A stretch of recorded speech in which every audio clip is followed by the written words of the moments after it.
Sarah Martinez stood at the edge of the basketball court, watching the other girls practice their layups. At 15, she towered over most of her classmates at 6 feet 2 inches, her shoulders broad, and her frame sturdy like her father's construction worker build. The coach's words from tryouts 3 days ago still echoed in her mind like a broken record that wouldn't stop playing. "You're just too big, Sarah. Basketball needs agility, not size. Maybe try volleyball or something else." The dismissal had cut deeper than any physical pain she'd ever experienced. Sarah had been playing basketball since she was 8 years old, spending countless hours in her backyard shooting hoops on the rusty rim her dad had mounted on their garage. Her mother would call her in for dinner, but Sarah would beg for just 5 more minutes, then 10, then 20, until darkness forced her inside. Now, as she watched the team practice without her, Sarah felt like an outsider looking through glass. The other girls moved with a grace she envied, their smaller frames allowing them to dart between cones and execute quick pivots that seemed impossible for someone of her stature. When Coach Williams blew the whistle, signaling the end of practice, Sarah quickly turned away, pretending she hadn't been watching. Walking home through the quiet suburbs of Phoenix, Arizona, Sarah kicked at loose pebbles on the sidewalk. The desert landscape stretched endlessly around her neighborhood, with its adobe houses and xeriscaped yards filled with cacti and desert marigolds. The late afternoon sun painted everything in shades of orange and pink, but Sarah barely noticed the beauty that tourists traveled thousands of miles to see. Her house sat at the end of a cul-de-sac, a modest 2-story building with tan stucco walls and a red tile roof that her parents had bought when she was 5. The front yard was xeriscaped like most in the neighborhood, with decorative gravel and drought-resistant plants that thrived in the Arizona heat. Sarah's basketball hoop stood like a sentinel in the driveway, the net frayed from years of use. As she approached the front door, Sarah could hear her younger brother Miguel practicing violin inside. The sweet, melancholy notes of a classical piece drifted through the windows, and she recognized it as something he'd been working on for his school orchestra. Miguel was everything Sarah wasn't: small for his age, artistic, and blessed with natural grace in everything he did. At 12, he was already showing promise as a musician, and their parents beamed with pride whenever he performed. Sarah pushed open the front door and stepped into the cool interior of their home. The living room was decorated with her mother's collection of Southwestern art and family photos that chronicled their lives over the years. On the mantel above the fireplace sat Miguel's various music awards and certificates, gleaming in the afternoon light filtering through the windows. "Mija, is that you?" Her mother called from the kitchen in her melodic voice that still carried traces of her Mexican heritage despite 30 years in Arizona. "Yeah, Mom, it's me," Sarah replied, dropping her backpack by the door and kicking off her sneakers. Rosa Martinez appeared in the doorway, wiping her hands on a dish towel. At 52, she was a petite woman who barely reached Sarah's shoulder, with graying black hair pulled back in a neat bun and kind brown eyes that seemed to see everything. She had worked as a nurse at Phoenix Children's Hospital for over 20 years, and her compassionate nature extended far beyond her professional life. "How was school today? Did you hear back about the basketball team?" Rosa asked, though something in Sarah's expression must have already given her the answer. Sarah slumped against the wall, her long frame folding awkwardly as she tried to make herself smaller. "Coach Williams said I'm too big. He thinks I should try a different sport." Rosa's face softened with understanding and a touch of anger. She had heard these words before, different variations of the same theme that had followed Sarah throughout her childhood. Too big for the school desk. Too big for the standard uniform. Too big to fit in with the other girls. "Come sit with me, Mija," Rosa said, leading Sarah to the kitchen where she had been preparing dinner. The smell of garlic and cumin filled the air, and a pot of beans simmered on the stove. It was a comforting smell that reminded Sarah of countless family dinners and her grandmother's cooking. They sat at the round wooden table that had been in the family for as long as Sarah could remember. Its surface was worn smooth from years of use and bore the faint marks of homework sessions, art projects, and family meals. Rosa poured 2 glasses of horchata from a pitcher in the refrigerator and set one in front of Sarah. "Tell me what happened," Rosa said gently, settling into the chair across from her daughter. Sarah stared into the creamy drink, watching the cinnamon swirl slowly through the liquid. "He didn't even really watch me play. I mean, I got a scrimmage for maybe 5 minutes, and the other girls were already used to playing together. I felt clumsy and out of place, and Every mistake I made felt huge because everyone was staring at me. What did the coach say exactly? Rosa asked, though her jaw was already tightening. He said basketball is about speed and agility, not size. He said maybe I should try volleyball or track and field instead. He wasn't mean about it, but he might as well have said, I don't belong there. Sarah's voice cracked slightly on the last words. Rosa reached across the table and took her daughter's large hand in both of her smaller ones. Sarah, listen to me. Your size is not a flaw that needs to be hidden or apologized for. You are exactly as you're meant to be. But, Mom, everything is harder when you're like me. Clothes don't fit right. People stare. Other kids make comments. And now I can't even play the sport I love because I'm too big. Sarah pulled her hand away and stood up abruptly, her chair scraping against the tile floor. Before Rosa could respond, the front door opened and Sarah's father entered, home from his job at a construction site on the outskirts of the city. David Martinez was a large man himself, standing 6 feet 4 inches with broad shoulders and hands roughened by years of manual labor. Despite his intimidating size, he had the gentlest demeanor, especially when it came to his family. What's going on in here? You both look serious, David said, setting his lunchbox on the counter and washing his hands at the sink. Sarah didn't make the basketball team, Rosa explained quietly.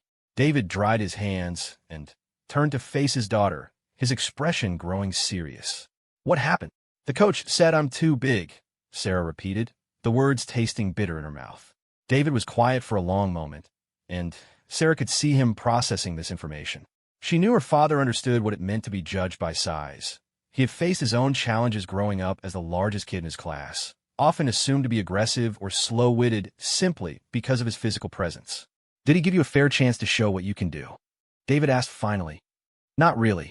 We scrimmaged for a few minutes, but I was nervous and the other girls already knew how to play together. I felt like everyone was watching and waiting for me to mess up. David nodded thoughtfully. Your freshman year, I was the biggest kid in school. Coaches always assumed I should play football because of my size, but I wanted to play baseball. Took me 3 years to convince someone to give me a real chance. Did you make the team? Sarah asked, settling back into her chair. Eventually, but not before I learned something important about proving myself. Sometimes you have to show people what you can do instead of just telling them. David pulled out a chair and sat down, making their small kitchen table seem even smaller with his presence. Just then, Miguel appeared in the doorway, his violin case in hand and his school backpack slung over one shoulder. At 12, he was small for his age, with her mother's delicate features and an artistic sensitivity that seemed to make him more aware of others' emotions. Hey, what's everyone talking about? Miguel asked, sensing the serious mood in the room. Sarah didn't make the basketball team, Rosa explained. Miguel set down his violin case and looked at his sister with genuine concern. Despite their differences, he and Sarah had always been close, united by their shared experience of being different from their peers, him for his small size and artistic interests, her for being larger than life in every way. That's stupid, Miguel said with the blunt honesty of a 12-year-old. You're the best basketball player I know. You don't know any other basketball players, Sarah said, but she smiled slightly at her brother's loyalty. I know good when I see it. Remember when you taught me how to make free throws last summer? You explained it better than any coach could have. Miguel pulled out a chair and joined the family conference. The kitchen fell quiet except for the gentle bubbling of the beans on the stove and the distant sound of a neighbor's dog barking. Sarah looked around at her family, all gathered around the table that had witnessed countless conversations over the years. These were the people who knew her best, who had watched her grow from a gangly 8-year-old into the young woman she was becoming. Maybe Coach Williams is right, Sarah said finally. Maybe I should try a different sport. Volleyball might be better for tall people.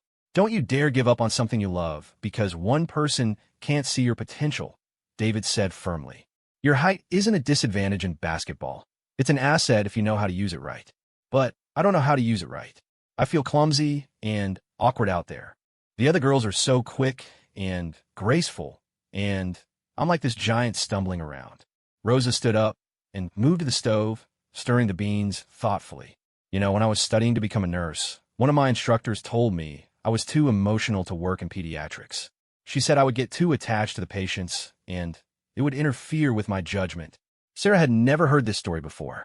What did you do? I proved her wrong. It took time, and I had to work harder than some of the other students, but I showed her that my empathy was actually my strength, not my weakness. Now I've been working with children for 20 years, and my emotional connection to my patients makes me a better nurse, not a worse one. That's different, Mom. This is about physical ability, not personality. Is it, though?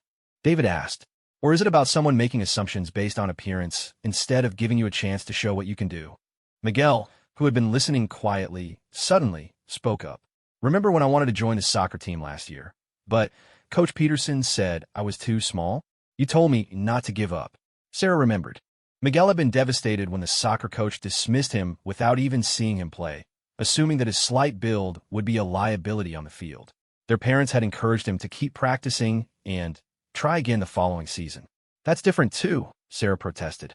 You can build muscle and get stronger. I can't shrink myself down. No, but you can learn to use your height as an advantage instead of seeing it as a problem, David said. The greatest basketball players in history were tall. Height is considered an asset in basketball, not a disadvantage. Then, why did Coach Williams say I was too big?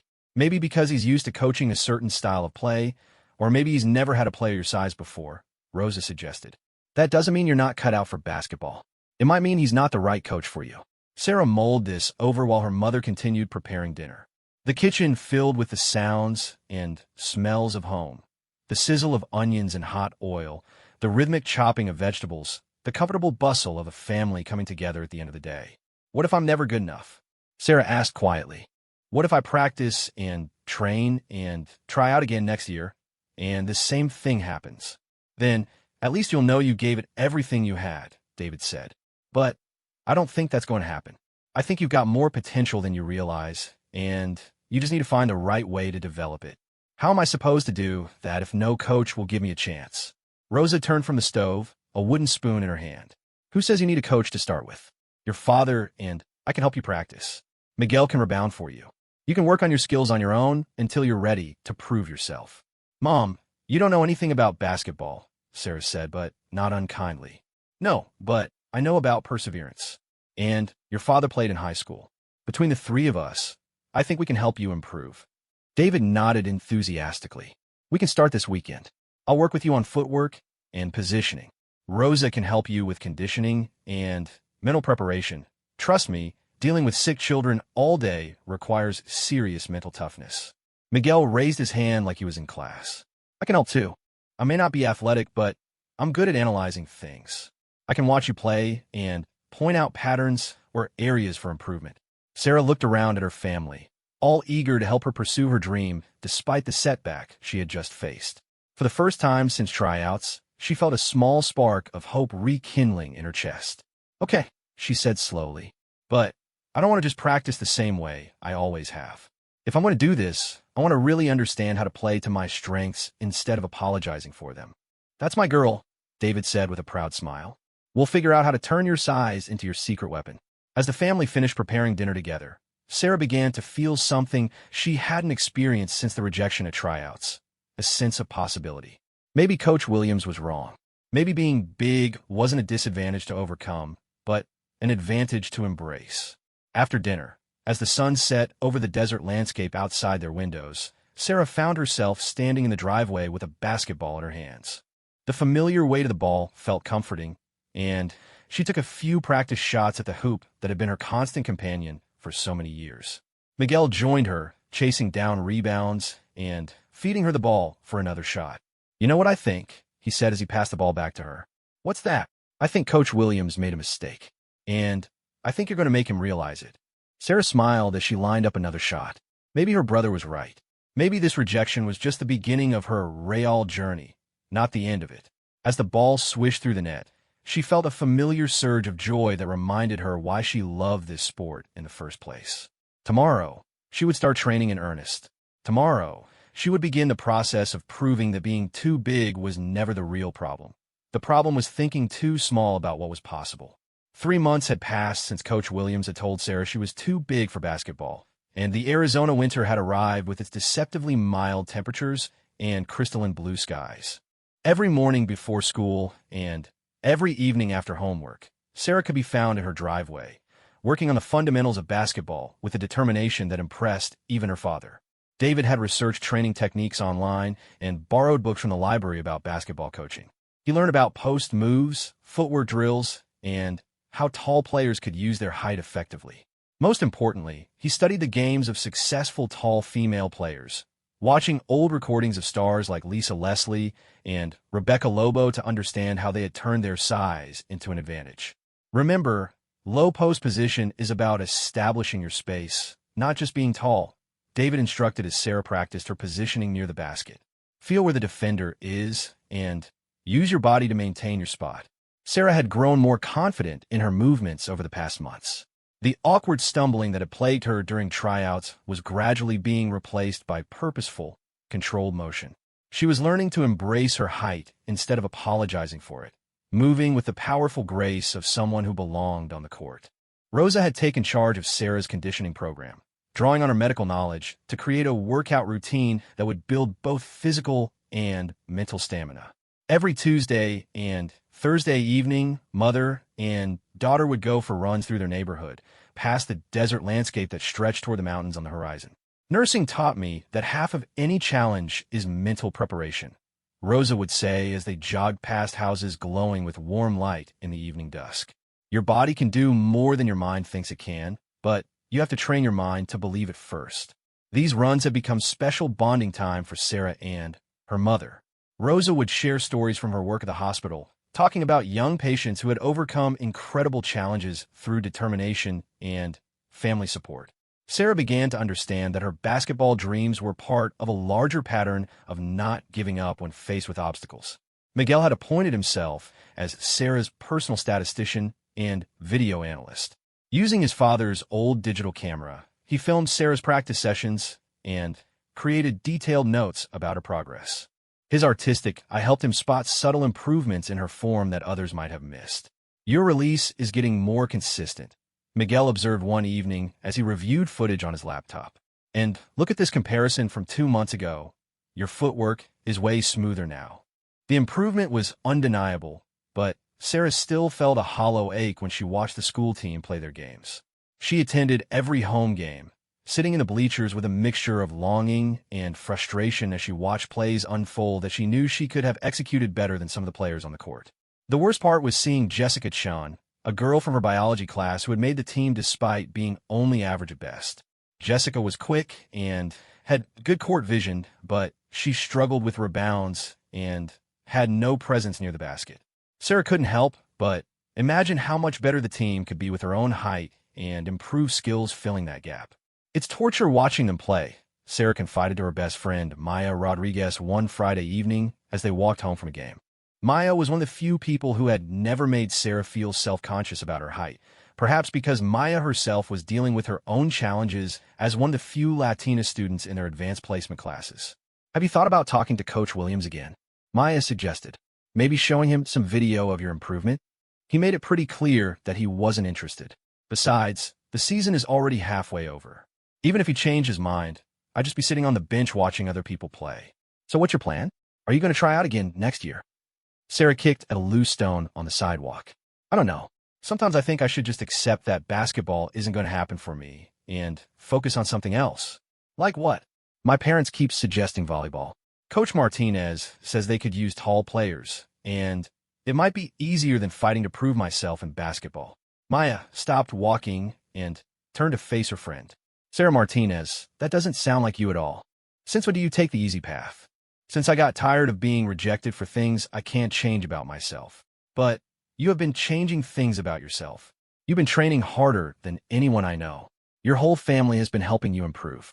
Are you really going to give up now when you're probably better than you've ever been? Sarah knew Maya was right, but the fear of another rejection felt overwhelming. What if she tried out again and faced the same dismissal? What if Coach Williams was right and she really wasn't cut out for basketball despite all her training? That weekend, the family's routine was interrupted by an unexpected visitor. Sarah was in the backyard practicing free throws when she heard the doorbell ring, followed by the murmur of voices from the front of the house. A few minutes later, her father appeared around the corner of the house, accompanied by a tall, athletic-looking woman with silver-streaked black hair and weathered brown skin. Sarah, I'd like you to meet someone, David said. This is Elena Redhorse. She's a basketball coach at Desert Vista Community College, and she heard about your situation through a friend of mine at work. Elena stepped forward with a confident stride that reminded Sarah of the way professional athletes moved. She was tall herself, probably around 6 feet, with the kind of presence that suggested she had spent her life in gyms and on courts. Your father tells me you've been working hard to improve your game, Elena said, extending her hand to Sarah. Her grip was firm and calloused, the handshake of someone who had handled countless basketballs over the years. I guess so, Sarah replied, feeling suddenly self-conscious about her backyard practice setup. Compared to a real gym, her driveway hoops seemed amateur and inadequate. Would you mind showing me what you've been working on? Elena asked. I'd like to see how you move. Sarah glanced at her father, who nodded encouragingly. Just play like you normally do, David said. Show her those post moves we've been practicing. For the next 20 minutes, Elena watched Sarah work through her routine. She observed silently as Sarah demonstrated her footwork, shooting form, and the various drills her family had developed over the past months. Occasionally, Elena would ask Sarah to repeat a movement or try a slight variation. Catch the ball low and strong, Elena instructed when Sarah was practicing post moves. Good. Now show me your left-hand hook shot. Sarah had been nervous at first, but Elena's coaching style was encouraging rather than critical. Instead of pointing out flaws, she offered specific suggestions for improvement, building on the foundation that Sarah had already developed. Your father told me that your high school coach said you were too big for basketball, Elena said when the informal session was over. What do you think about that assessment? Sarah wiped sweat from her forehead with the hem of her t-shirt. I used to think he was right.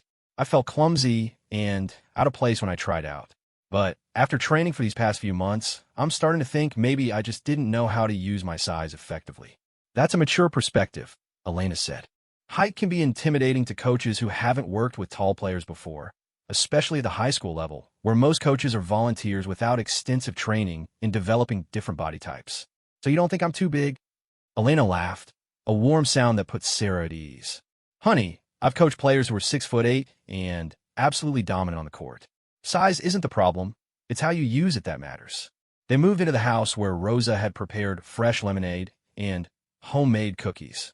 The family gathered around the kitchen table, and Elena shared her background as a former college player who had spent 15 years coaching at various levels. I played basketball at Arizona State back in the 80s, Elena explained. Back then, there were even fewer opportunities for tall women in basketball, and I faced a lot of the same attitudes that Sarah is dealing with now. What changed? Miguel asked, genuinely curious about the history of women's basketball. The game evolved. Coaches started understanding that tall players could be graceful and skilled, not just big and slow. Players like Myers and Nancy Lieberman showed that size and finesse could go together. Elena turned to Sarah. The skills I saw you demonstrate today tell me that you've got real potential. Your footwork is solid, your shooting form is good, and most importantly, you're coachable. You listen to instruction and make adjustments. But I'm still too big for my high school team, Sarah said. Maybe. Or maybe your high school coach isn't the right fit for your development. There are other options to consider. Elena went on to explain that she coached a summer league team for high school-age players who were preparing for college recruitment. The league was more competitive than most high school teams and attracted serious players from across the Phoenix metro area. I'd like to invite you to try out for my team this summer, Elena said. It would give you a chance to play against top-level competition and see how your skills translate to serious basketball. Sarah felt her heart racing. You really think I might be good enough for that level? I think you have the potential to be better than good enough, but it would require a significant commitment. We practice 4 times a week and play games every weekend. The other players have been training seriously for years. Sarah looked around the table at her family. David was nodding enthusiastically. Rosa looked proud, but concerned, and Miguel was grinning like he had just witnessed his sister being offered a recording contract. What about high school basketball? Rosa asked practically. If Sarah joins your team, does that affect her eligibility for school sports? Summer league doesn't impact high school eligibility, Elena explained. In fact, it often helps players get noticed by high school coaches who might have overlooked them initially. So, I could still try out for the school team again next year? Sarah asked. Absolutely. And if you spend a summer playing against college-level competition, I guarantee your high school tryout will go very differently. Elena finished her lemonade and stood to leave, But before she went, she gave Sarah a business card with her contact information. "Think about it over the weekend," Elena said. "But don't think too long. Summer League registration opens in 2 weeks, and I'll need to know if you're interested so I can reserve a spot for you." After Elena left, the family sat in the kitchen processing what had just happened. Sarah stared at the business card in her hands, reading the words Desert Vista Basketball Academy over and over. "This could be the opportunity you've been waiting for," David said. "But what if I'm not good enough? What if I try out for her team and get rejected again? What if you are good enough?" Miguel countered. "What if this is exactly what you need to take your game to the next level?" Rosa reached across the table and touched Sarah's arm. "Mija, 3 months ago you were ready to give up basketball entirely. Look how far you've come since then. Whether you make Elena's team or not, you've already proven that you can overcome obstacles through hard work. But this is different. This is serious competition against players who have been training at elite levels for years." "So," David said, "you've been training seriously too. Maybe not for as long, but with just as much dedication. Besides, Elena wouldn't have invited you to try out if she didn't think you had potential." Sarah looked out the kitchen window toward the basketball hoop where she had spent countless hours over the past months. The net moved gently in the desert breeze, and she could almost hear the satisfying swish of successful shots echoing in her memory. "Okay," she said finally. "I'll call her tomorrow and tell her I'm interested." The family erupted in cheers, with Miguel jumping up for his chair and David reaching over to squeeze Sarah's shoulder. Rosa smiled with the quiet pride of a mother who had watched her daughter find the courage to chase her dreams again. That night, Sarah lay in bed staring at the ceiling and thinking about how much her life had changed in just a few hours. This morning, she had been a girl who was too big for basketball. Tonight, she was a player with a real opportunity to prove herself at a high level. The fear was still there, lurking in the corners of her mind like shadows that wouldn't quite disappear. But for the first time in months, the excitement was stronger than the fear. Maybe Coach Williams had been wrong. Maybe being too big wasn't the end of her basketball story. Maybe it was just the beginning of finding where she truly belonged. The Desert Vista Community College gymnasium was unlike any place Sarah had ever played basketball. The ceiling soared 30 feet above the polished hardwood floor, and professional-grade lighting illuminated every corner of the court with crisp, even brightness. Banners from various championships hung from the rafters, and the bleachers could seat several hundred spectators. As Sarah walked into this imposing space for her first practice with Elena's Summer League team, she felt both intimidated and exhilarated. The other players were already warming up when Sarah arrived, and she could immediately see that this was a different level of basketball than anything she had experienced. These girls moved with the confident precision of serious athletes. Their warm-up routine was orchestrated and purposeful, each drill flowing seamlessly into the next with no wasted motion or casual conversation. "Sarah, glad you made it," Elena called out, jogging over to greet her. "Let me introduce you to the team." As they walked across the court, Sarah noticed that she wasn't the only tall player on the roster. There were 2 other girls who appeared to be over 6 feet, and even the shorter players had the lean, muscular builds of dedicated athletes. This wasn't like her high school, where half the players were on the team mainly for social reasons. "Everyone, gather around," Elena called to the group. "I want you to meet Sarah Martinez. She'll be joining us for the summer season." The introductions revealed an impressive collection of talent. There was Jessica Wong, a senior who had already committed to play at University of Arizona. Maria Santos was heading to a Division II school in Colorado on a full scholarship. Jennifer Thompson had been the player of the year in her high school league and was being recruited by several major programs. Sarah felt her confidence wavering as she listened to the accomplishments of her new teammates. These weren't just good high school players. These were elite athletes with college futures already mapped out. What was she doing here with her backyard training and her single rejection from her school team?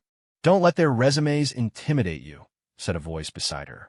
Sarah turned to see a tall, athletic girl with short brown hair and kind eyes. "I'm Amanda Rivera, and I was in your exact shoes 2 years ago." "Really?" Sarah asked, grateful for the friendly approach. "Absolutely. I got cut from my high school team junior year because the coach said I was too slow. Elena saw me playing pickup games at the Y and invited me to try out for Summer League. Changed my whole life."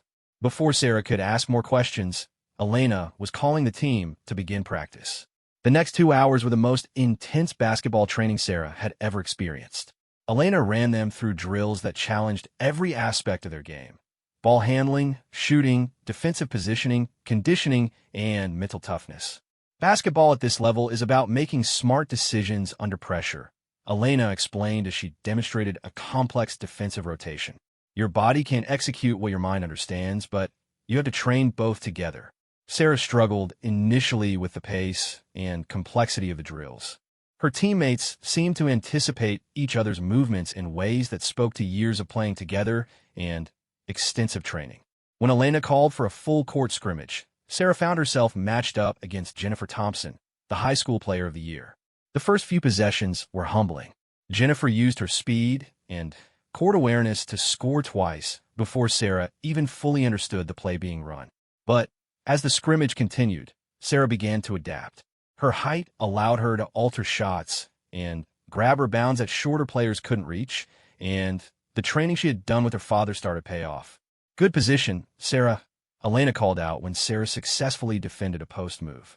"Use your length to your advantage."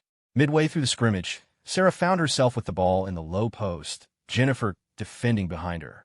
Instead of the panic she might have felt months earlier, Sarah felt a calm, focused descend. She felt for Jennifer's position, established her space with her left foot, and executed a smooth hook shot that swished through the net. "Yes," Amanda cheered from the sideline. "That's how you use your height." The shot seemed to flip a switch in Sarah's confidence. For the remainder of the scrimmage, she played with increasing assertiveness, grabbing rebounds, setting solid screens, and even bringing the ball up court when the opportunity arose. She wasn't the best player on the court, but she was contributing in ways that mattered. After practice, as the team cooled down with stretching and light shooting, Elena approached Sarah with her clipboard in hand. "How do you feel about that first practice?" Elena asked. "Exhausted," Sarah admitted. "But good exhausted, if that makes sense. This is the kind of basketball I've always wanted to play." "You held your own out there. Jennifer is one of the best high school players in the state, and you defended her well once you settled in. I felt lost for the first 15 minutes. That's normal. These girls have been playing together for months, and they're used to a faster pace than most high school teams. But you adapted quickly, which tells me you have good basketball instincts." Elena flipped through her notes, stopping at a page covered with observations about Sarah's play. "Your footwork is solid, your hands are good, and you're not afraid of contact. Those are all teachable skills that you've clearly been working on." "My dad has been helping me with post moves and positioning," Sarah said. "It shows. But there are some things we need to work on if you're going to compete at this level consistently." Elena outlined a training plan that would focus on Sarah's conditioning, ball handling, and court awareness. She explained that while Sarah's height was an advantage, she needed to become a more complete player to maximize her potential. "I want you to come in an hour early for the next month," Elena said. "We'll work on individual skills before team practice starts. It's going to be a lot of work, but I think you can handle it." Sarah felt a surge of excitement, mixed with nervousness. "You really think I can keep up with these players?" "I think you can do more than keep up. I think you can become one of the leaders on this team if you're willing to put in the work." As Sarah gathered her gear and prepared to leave, Amanda Rivera approached her again. "How did it feel?" Amanda asked. "Scary and amazing at the same time," Sarah replied honestly. "That's perfect. If it wasn't scary, it would mean you weren't challenging yourself. Can I give you some advice?" Sarah nodded eagerly. "Don't try to be like anyone else on this team. Jennifer is fast and crafty. Maria is a great shooter. Jessica has incredible court vision. But you bring something different: size, strength, and the kind of determination that comes from having to prove yourself. Use those advantages instead of wishing you were more like someone else." The drive home gave Sarah time to process everything that had happened. The level of basketball was higher than anything she had experienced, but she had held her own. More importantly, Elena saw potential in her development and was willing to invest extra time in her training. When Sarah walked in her house, she found her family waiting anxiously in the living room. Miguel paused his violin practice. Rosa looked up from her nursing journals, and David muted the television. "How did it go?" Rosa asked immediately. Sarah dropped onto the couch, still feeling the pleasant exhaustion of a serious workout. "It was incredible and terrifying, and I think I might actually be good enough to belong there." She told them about the practice, describing the level of competition and Elena's offer to provide additional training. The family listened with growing excitement as Sarah recounted her successful plays and Elena's encouraging feedback. I knew it, David said with obvious pride. I knew that once you got a chance to play against real competition, your skills would show. It's not going to be easy, though, Sarah warned. These girls are serious athletes. They train year-round, and most of them are already committed to college programs. I'm going to have to work harder than I've ever worked in my life. You've never backed down from hard work, Miguel observed. Remember when you taught yourself to play guitar just because you wanted to learn? You practiced for hours every day until you could play that song Mom liked. Sarah had forgotten about her brief musical phase. Miguel was right. When she set her mind to learning something, she had always been willing to put in the necessary effort. Elena wants me to come in early for additional training, Sarah continued. That means getting to the gym at 7 in the morning 4 days a week, plus regular practice, plus games on weekends. We'll make it work, Rosa said immediately. I can adjust my shift schedule to drive you, and your father can pick you up after work. Are you sure? That's a lot of driving for you guys. Mija, David said seriously. For months we've watched you work toward this goal. Do you think we're going to let transportation stop you now that you have a real opportunity? Over the following weeks, Sarah's life transformed around her basketball training schedule. The early morning sessions with Elena were grueling but productive. They worked on ball handling drills that improved Sarah's coordination and court vision. Elena taught her to read defensive positioning and recognize scoring opportunities that her height created. Height is only an advantage if you know how to use it, Elena explained during one session as Sarah practiced catching passes in traffic. You need to see the court like a guard, but play it like a post player. The improvement in Sarah's game was dramatic and swift. Her confidence grew with each practice as she became more comfortable with the pace and complexity of high-level basketball. The other players began including her in their conversations and seeking her out as a practice partner. You're getting scary good, Amanda told her after a particularly successful scrimmage. Last month you were tentative around the basket. Now you're demanding the ball down there. The transformation wasn't just physical. Sarah was developing the mental toughness that Elena insisted was essential for competitive basketball. She learned to shake off mistakes quickly and maintained focus when plays broke down. She discovered that her size could be intimidating to opponents if she played with confidence rather than apologizing for her presence. 3 weeks into the summer season, Sarah faced her biggest test yet. The team was scheduled to play against Phoenix Elite, a program known for producing Division I recruits. Their roster included several players who had already committed to major universities, and they were coached by a former professional player. This is going to be our toughest competition so far, Elena told the team during their pregame talk. They're bigger, stronger, and more experienced than most teams will face. But that doesn't mean we can't compete with them.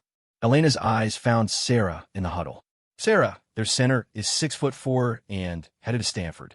She's used to dominating smaller players. I want you to show her that height isn't everything. Skill and determination matter too. As Sarah ran onto the court for warm-ups, she noticed the size and athleticism of the Phoenix Elite players. Their center, a girl named Rebecca Chun, moved with the fluid grace of a natural athlete and had the kind of presence that suggested years of high-level training. The game began at a pace that was faster and more physical than anything Sarah had experienced. Phoenix Elite came out aggressively, using their size and strength to establish early dominance in the paint. Sarah found herself matched up against Rebecca, who immediately tried to establish position deep in the post. For the first quarter, Sarah was overwhelmed by Rebecca's combination of size, skill, and experience. Rebecca scored twice on moves that Sarah had never seen before, and Sarah felt her confidence beginning to waver. During the timeout, Elena pulled her aside. You're playing not to make mistakes instead of playing to win, Elena said quietly. Rebecca is good, but she's not superhuman. Use your footwork and positioning like we've been practicing. When the second quarter began, Sarah forced herself to be more aggressive. Instead of simply reacting to Rebecca's moves, she began to anticipate and counter them. When Rebecca tried to back her down, Sarah used her positioning to force a difficult shot. When Rebecca went for a rebound, Sarah used her length to deflect the ball away. Midway through the second quarter, Sarah caught a pass in the low post with Rebecca defending behind her. Instead of the panic she had felt in similar situations months earlier, Sarah felt the calm focus that had been developing through weeks of intense training. She felt Rebecca's position, made a strong move to her left, and scored with a smooth hook shot that brought her teammates to their feet. "That's what I'm talking about," Amanda yelled from the bench. The shot marked a turning point in both the game and Sarah's development as a player. She finished the game with 14 points and 11 rebounds, going head-to-head against one of the best high school players in the state, and more than holding her own. After the game, as the team shook hands, Rebecca approached Sarah with obvious respect. "Good game," Rebecca said. "You've got great footwork for someone who hasn't been playing at this level very long." "How do you know I haven't been playing at this level?" Sarah asked. "Because I would have remembered playing against you before. You're going to be really good once you get more experience." As Sarah rode home with her father that evening, she reflected on how much her basketball life had changed in just a few months. She was no longer the girl who was too big for basketball. She was becoming a player who used her size as a weapon. "I'm proud of you," David said as they drove through the desert landscape under a sky full of stars. "Not just because you played well tonight, but because you didn't give up when things got difficult." "Thanks, Dad, for everything. The training, the driving, believing in me when I didn't believe in myself. That's what fathers do, Mija. We see potential that our children can't see yet and help them discover it for themselves." Sarah stared out the window at the vast desert stretching toward the mountains, thinking about the journey that had brought her to this point. 6 months ago, she had been told she was too big to play basketball. Tonight, she had proven that being big wasn't a limitation. It was an advantage waiting to be unleashed. The letter arrived on a Tuesday morning in late July, just as Sarah was finishing her breakfast before heading to Elena's gym for morning practice. Rosa brought in a mail while Sarah was reviewing plays on her phone, something that had become routine as her understanding of basketball strategy deepened. "You have mail from the University of New Mexico," Rosa said, setting a thick envelope next to Sarah's orange juice. Sarah's hand froze halfway to her mouth with a spoonful of cereal. She stared at the envelope as if it might disappear if she looked away. College recruitment letters had started arriving sporadically over the past month, mostly from smaller schools that Elena had contacted on behalf of her summer league players. But this was different. This was a major university with a respected basketball program. "Open it," Miguel urged from across the table. He had been following Sarah's basketball journey with the dedication of a devoted fan, keeping statistics and even creating a scrapbook of newspaper clippings from her games. Sarah's hands trembled slightly as she tore open the envelope. Inside was a formal letter on university letterhead, along with a glossy brochure featuring the women's basketball team and campus facilities. "Dear Ms. Martinez," Sarah read aloud, "we have been following your development in the Desert Vista Summer League and are impressed with your progress as a player. We would like to invite you to attend our basketball camp next month, where you would have the opportunity to work with our coaching staff and compete against other prospective recruits." The letter went on to explain that the camp was by invitation only and served as an unofficial recruiting event where college coaches could evaluate potential scholarship candidates. Sarah read the entire letter twice before the words fully sank in. "Mija, this is wonderful," Rosa said, her voice thick with emotion. "A real university is interested in you." "It's just a camp invitation," Sarah said, though her heart was racing with excitement. "It doesn't mean they're offering me a scholarship or anything. It means they think you're worth watching," David said, appearing in the kitchen doorway in his work clothes. "Elena must have sent them tape of your games." Sarah thought about the dramatic improvement in her play over the summer. She was averaging 18 points and 12 rebounds per game in the summer league. And more importantly, she was playing with a confidence that had been unimaginable 6 months earlier. Elena had been videotaping games and creating highlight reels for college coaches, but Sarah hadn't expected any responses this quickly. "I need to call Elena and ask her about this," Sarah said, stuffing the letter into her practice bag. The drive to the gym gave Sarah time to process this unexpected development. College recruitment had seemed like a distant dream, something that happened to other players with more experience and better credentials. Now it was becoming a real possibility, and the prospect was both thrilling and terrifying. Elena was waiting in her office when Sarah arrived, which had become their routine for their early training sessions. But this morning, Elena had a stack of similar envelopes on her desk, all addressed to Sarah Martinez. "I see you got your mail," Elena said with a knowing smile. "There are more?" Sarah asked, staring at the collection of letters. "Arizona State, Northern Arizona University, New Mexico State, and Colorado State." Word travels fast in college basketball when a new player shows this kind of improvement. Sarah sank into the chair across from Elena's desk, overwhelmed by the magnitude of what was happening. Elena, I don't understand this. 6 months ago, I couldn't even make my high school team. How is this possible? Elena leaned back in her chair, studying Sarah with the analytical eye of a coach who had watched hundreds of players develop over the years. Sarah, do you remember what you were like when you first walked into this gym? Elena asked, terrified, clumsy, completely out of my depth. You were also raw. You had natural ability that hadn't been properly developed, but the foundation was solid. More importantly, you had something that can't be taught, the willingness to work harder than anyone else to improve. Elena pulled out a notebook filled with detailed observations about each of her players. Look at these numbers, she said, showing Sarah charts tracking her development. In 3 months, you've improved your shooting percentage by 30%, your rebounding average by 40%, and your assists per game have tripled. That kind of improvement is unprecedented for a player at your level. But these schools don't know about my background. They don't know I was cut from my high school team. They know what matters. They know you can play basketball at a high level and that you're still developing. College coaches love players with upside, and you have more upside than almost anyone I've ever coached. Elena explained that college recruitment was often about potential rather than current ability. Coaches look for players who could contribute immediately, but also develop into stars over 4 years of college training. The fact that you're getting attention as a rising junior is remarkable, Elena said. Most players don't get serious looks from Division I programs until their senior year. They spent their training session working on skills that would be important at the college camps. Advanced post moves, face-up shooting, and ball handling in pressure situations. Elena pushed Sarah harder than usual, preparing her for the intensity she would face when being evaluated by college coaches. Remember, at these camps you're not just competing against other big players, Elena instructed as Sarah worked on catching passes in traffic. You're competing against guards, forwards, and centers for a limited number of scholarship spots. After practice, as Sarah was gathering her gear, Amanda Rivera approached with obvious excitement. I heard about your letters, Amanda said. That's incredible. I didn't get my first college interest until the end of my junior year. It doesn't feel real yet, Sarah admitted. Part of me keeps waiting for someone to realize they made a mistake.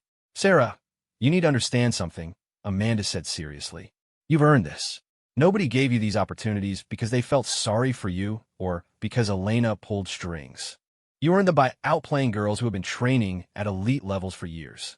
Amanda's words were reinforced that evening when Sarah attended the Summer League's weekly game. She was matched up against Metro Phoenix Academy, another elite program that included several college-bound players. The gym was more crowded than usual, with several adults in the stands taking notes and filming the action. See those people in the blue shirts? Elena pointed out during warm-ups. Those are college scouts. Word has gotten out about our team, and they're here to evaluate players. Sarah felt a familiar surge of nervousness, but it was different from the anxiety she had experienced earlier in the summer. This was the nervous energy of a competitor who was excited to prove herself rather than afraid of failing. The game was physical and fast-paced from the opening tip. Metro Phoenix came out determined to establish dominance in the paint, sending double teams whenever Sarah touched the ball. But instead of panicking under the pressure, Sarah used it as an opportunity to showcase her improved court vision and passing ability. When two defenders collapsed on her in the post, Sarah found Amanda open for three-pointers. When they tried to deny her the ball, she used her mobility to run the court and create mismatches. She finished the game with 22 points, 14 rebounds, and 6 assists, leading her team to a convincing victory. After the game, Elena was approached by one of the scouts, a middle-aged woman in a University of Arizona jacket. That's an impressive young player you have there, the scout said, nodding towards Sarah. How long has she been playing at this level? This is her first summer with us, Elena replied. She's made remarkable progress in a short time. We'd like to invite her to our elite camp next month. Would she be interested? Elena looked over at Sarah, who was signing autographs for some young fans who had attended the game. It was a surreal scene. 6 months ago, Sarah had been watching other people play basketball from the bleachers. Now she was inspiring younger players who wanted to follow in her footsteps. I think she would be very interested, Elena said. The drive home that night was filled with conversation about Sarah's rapidly expanding opportunities. David and Rosa had watched the game and witnessed the attention their daughter was receiving from college scouts. I keep thinking about that day when Coach Williams told you that you were too big, Rosa said from the passenger seat. If only he could see you now. Maybe he was right, in a way, Sarah said thoughtfully. Maybe I was too big for his vision of basketball. But that doesn't mean I was too big for basketball itself. That's a very wise perspective, Mija, David said. Sometimes rejection is just redirection towards something better. When they arrived home, the family gathered in the living room to discuss the college camp invitations. Sarah spread the letters on the coffee table, each one representing a path toward a future that had seemed impossible just months earlier. How do I choose which camps to attend? Sarah asked. I can't go to all of them. We'll research each program and figure out which ones are the best fit, Rosa said practically. This is a big decision that will affect your next 4 years and beyond. Miguel, who had been quietly reviewing the letters, looked up with a question that surprised everyone. Sarah, are you happy about all this attention? It was a simple question that cut to the heart of something Sarah had been struggling to articulate. The college interest was exciting and validating, but it also felt overwhelming after months of focusing solely on improvement rather than external recognition. I think I'm happy, Sarah said slowly. But it's also scary. What if I go to these camps and don't live up to their expectations? What if I'm not as good as they think I am? You're experiencing what every successful athlete goes through. Elena had told her earlier that day. Imposter syndrome. The feeling that you don't deserve your success or that it's somehow a mistake. But what if it's not imposter syndrome? What if I really am in over my head? David leaned forward in his chair, his expression serious but encouraging. Sarah, let me ask you something. How do you feel when you're on the basketball court now compared to 6 months ago? Sarah considered the question carefully. 6 months ago, I felt like I was apologizing for taking up space. Now I feel like I belong there. Like the court is where I'm supposed to be. That's your answer, David said. Trust that feeling. Trust the work you've put in and the improvement you've made. These colleges aren't interested in the player you were 6 months ago. They're interested in the player you are now and the player you're becoming. As the evening wound down and the family prepared for bed, Sarah found herself standing in her backyard near the basketball hoop that had been her companion through months of solitary practice. The desert night was clear and cool, with stars visible despite the ambient light from the city. She picked up a basketball and took a few casual shots, enjoying the familiar rhythm of the ball against her hands and the satisfying swish when her shots found their mark. Each shot reminded her of the journey that had brought her to this point. The rejection, the determination, the gradual building of skills and confidence. Miguel joined her in the backyard, carrying his violin case. Want some company? He asked. Always, Sarah replied, passing him the ball. Miguel attempted a few shots with his typical lack of athletic coordination, but his enthusiasm made up for his technique. As he chased down his rebounds, he chattered about his own summer activities, orchestra camp, music theory classes, and his plans for high school. You know what's weird? Miguel said as he lined up another shot. A year ago, we were both the kids who didn't fit in. You were too big, I was too small, and too interested in music. Now you're getting recruited by colleges, and I'm first chair violin in the youth orchestra. Sarah caught the ball and held it, struck by her brother's observation. Maybe being different isn't the problem we thought it was, she said. Maybe different is exactly what makes us special, Miguel agreed. As they headed inside for the night, Sarah felt a sense of peace about her rapidly changing circumstances. The college attention was exciting and scary, but it was also validation that her decision to keep pursuing basketball had been the right one. Tomorrow would bring another early morning practice, another opportunity to improve, another step toward a future that was becoming clearer with each passing day. But tonight, she was content to be the girl who had been too big for one coach's vision, but exactly the right size for her own dreams. The Phoenix Union High School gymnasium hadn't changed much over the summer, but as Sarah walked through its doors for senior year tryouts, everything felt different. The same motivational posters hung on the walls, the same squeaky floorboards creaked under her feet, and the same musty smell of old equipment filled the air. But Sarah Martinez was no longer the nervous, uncertain girl who had been dismissed from this court a year ago. Coach Williams stood at center court with his clipboard, running the same tryout drills that Sarah remembered from her failed attempt the previous year. But now she watched the proceedings with the analytical eye of someone who had spent a summer competing against college-bound players and catching passes from point guards who would be playing Division I basketball in a few months. Sarah had debated whether to even try out for the school team. She was already committed to playing in Elena's Winter League, and 3 colleges had offered her early scholarship commitments pending her senior year performance. The University of Arizona had become particularly interested after her performance at their summer camp, where she had been named the outstanding post player among 60 invitees. "You don't owe them anything," Elena had said when Sarah mentioned her intention to try out for the school team. "Your future is already secure without them." But Sarah felt she had something to prove, not to Coach Williams or the school, but to herself. She wanted to complete the circle that had begun with rejection and grown into redemption. As Sarah laced up her sneakers in the locker room, she overheard conversations from other hopeful players that reminded her of her own mindset a year earlier. Girls worried about making mistakes, about not being good enough, about disappointing coaches, and parents who had invested time and money in their basketball dreams. "Did you see that tall girl?" one sophomore whispered to her friend. "She looks like she could be really good." Sarah smiled to herself. A year ago, those same whispers would have made her self-conscious about standing out. Now, they were simply observations about a player who belonged on the court. When Coach Williams called the group together for the opening meeting, Sarah found herself in the back row, observing rather than desperately trying to make a good impression. She listened as he outlined his expectations for the season and his criteria for making the team, the same speech he had given every year for the past decade. "Basketball is about fundamentals, teamwork, and coachability," Coach Williams announced. "Size and athleticism are nice to have, but they don't mean anything without basketball IQ and the willingness to play within a system." Sarah almost laughed at the irony. A year ago, he had told her she was too big to be effective. Now, he was emphasizing that size didn't matter without basketball intelligence. Exactly the combination she had spent the summer developing. The first drill was basic ball handling, something Sarah had struggled with during her previous tryout. But months of working with Elena had transformed her coordination and confidence with the ball. As the players weaved through cones and executed crossover dribbles, Sarah moved with the fluid precision of someone who had mastered these fundamentals through countless hours of practice.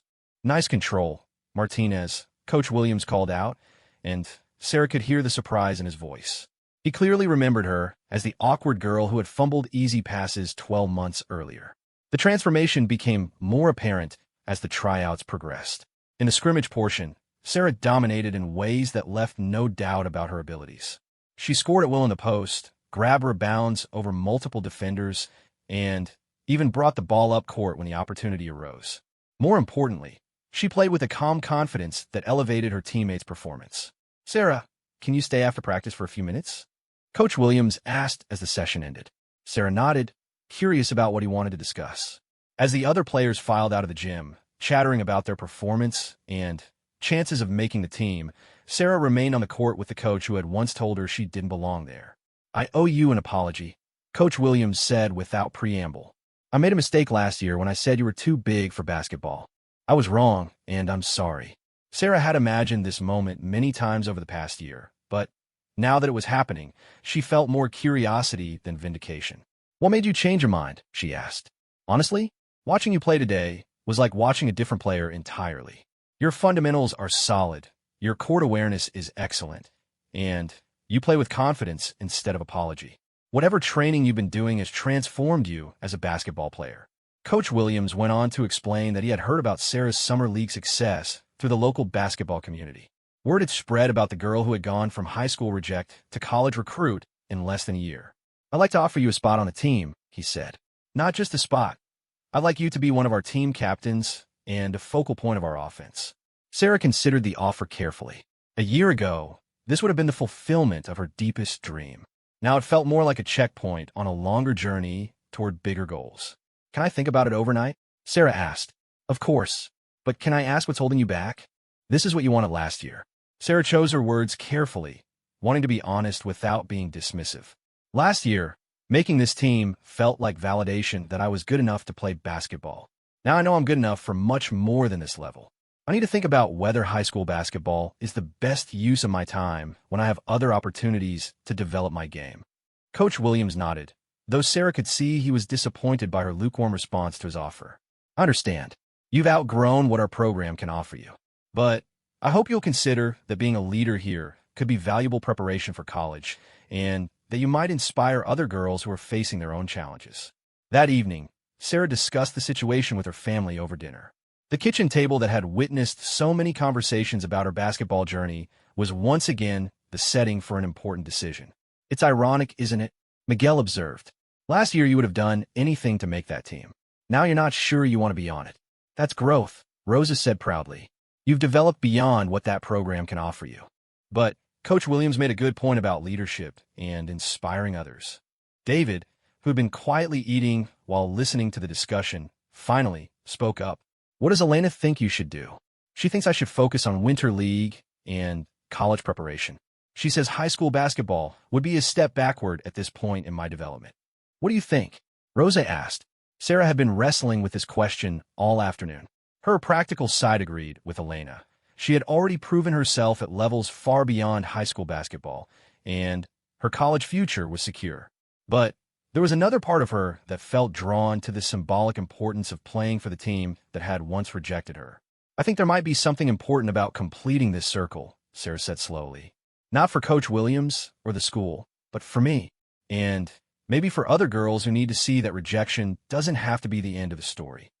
"Then you have your answer," David said simply. The next day, Sarah returned to the gym to give Coach Williams her decision. She found him in his office, reviewing tryout notes and preparing his roster for the upcoming season. "I'll play," Sarah told him, "but I have some conditions."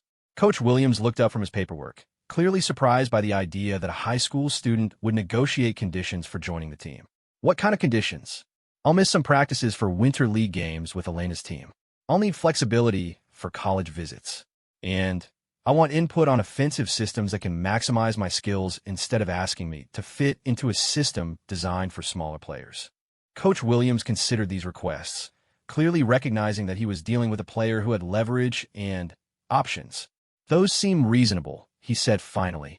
"In return, I'd like you to help mentor younger players and be a positive leader for the program." "I can do that," Sarah agreed. "One more thing," Coach Williams added. "I'd like to understand what changed for you over the summer. Not just your skills, but your whole approach to the game. Maybe it could help me coach other players better." Sarah thought about how to explain the transformation that had taken place over the past year. It wasn't just about basketball skills or physical development. It was about learning to see herself differently and refusing to accept other people's limitations as her own truth. "I learned that being different isn't a flaw to overcome," she said. "It's an advantage to develop. My size was never the problem. The problem was thinking I needed to play basketball like someone smaller instead of learning to play it like someone my size. Can you help me understand that better? As a coach, I mean." Sarah spent the next 30 minutes sharing insights she had gained from working with Elena. She talked about how tall players could be mobile and skilled, how size could be an advantage in transition offense as well as half-court sets, and how coaches could design systems that maximized height advantages instead of trying to minimize them. "You're teaching me things I should have learned years ago," Coach Williams admitted. "I've been coaching tall players like they were short players who happen to be big, instead of coaching them to be the best tall players they could be." The conversation marked the beginning of a different kind of relationship between Sarah and her high school coach.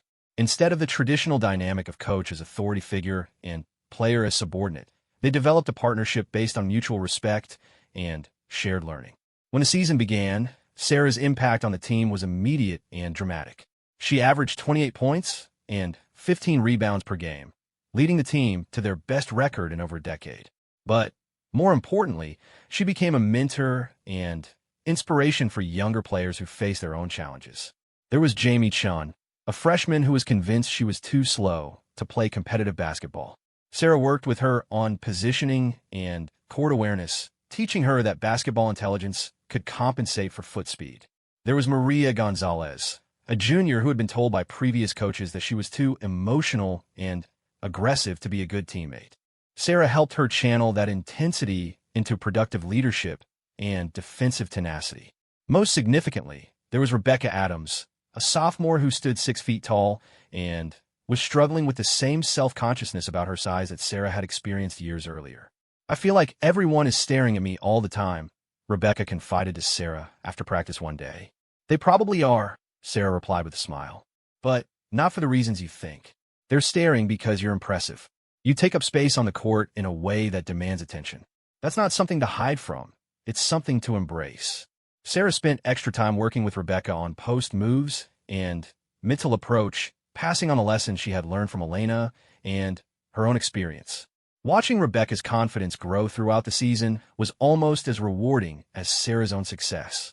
The season culminated with the team's first playoff appearance in 5 years, and Sarah's selection as the state's Player of the Year. But perhaps the most meaningful moment came during the awards banquet, when Coach Williams addressed the audience of players, parents, and community members. "This year, I learned something important about coaching from one of my players," he said, looking directly at Sarah. "I learned that our job as coaches isn't to make players fit our preconceptions about how the game should be played. Our job is to help each player become the best version of themselves, even if that challenges what we thought we knew about basketball." He went on to tell the story of Sarah's journey from rejection to redemption, though he was careful to focus on the lessons learned rather than dwelling on his own mistakes.